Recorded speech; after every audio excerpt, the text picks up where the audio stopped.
In this video, I'm going to be breaking down my full pension portfolio, covering the 3 pensions that I currently own, what they're invested in, and how I'm going to plan to track them in the future. So, as I said, I've got 3. One of them is inactive, and I'll start there. So that is with Invest Engine. Now, Invest Engine, we're doing an offer basically where if you deposited, you got a bonus between kind of £10 and £100. So I stuck £100 into a SIP, into the Vanguard FTSE All World Index VWRP, and they gave me a £60 bonus. Now I need to leave that money in there for I think 12 months so that I don't lose the bonus.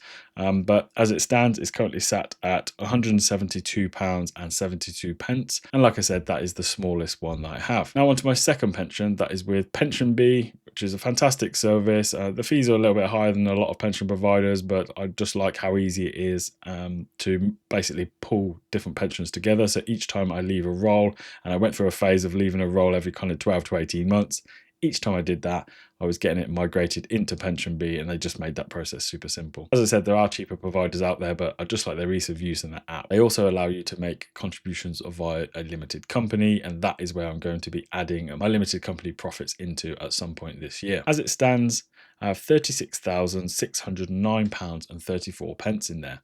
Now that is being mainly an accumulation of 4 or 5 different pensions from when I've left roles, but also they do like a refer a friend thing, and I've had a few £100s from there.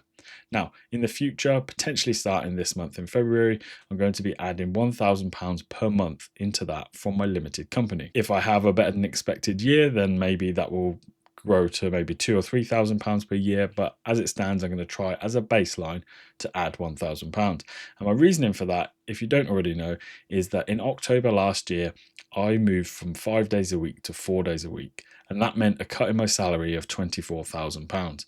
Now, because my salary is above 100k, I was actually putting all of that money into my pension. So since going to 4 days, it's taken a bit of a hit. I was putting in 22,000. As it stands at the moment, we'll get onto it shortly, that £1,000 per month is basically missing from my monthly contributions, and so I need to make that up somehow so that I'm no worse off. Now, in case you're interested, my Pension Bee investments or pension is actually allocated to the Global Leaders Plan. So they have maybe a dozen different plans you can choose from, and this particular one is called the Global Leaders Plan, and it aims to grow your pension savings by investing in approximately 1,000 of the world's largest and most recognized public companies, which is managed by BlackRock.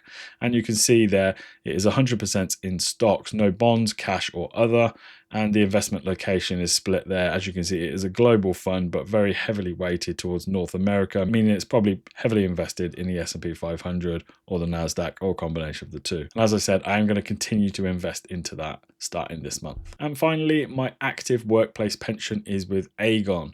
Now, I pay into that via salary sacrifice. I put in £700 per month from my salary, and my employer puts in around £295 per month on top of that, meaning the best part of £1,000 is obviously hitting that every single month. Now, that one is invested in a different Vanguard Global Index Fund, but is very similar to VWRP that I mentioned in Invest Engine. This is the FTSE Global All Cap Index Fund, VAFTGAG, and you can see there the current price and the number of stocks within that fund being 7,200.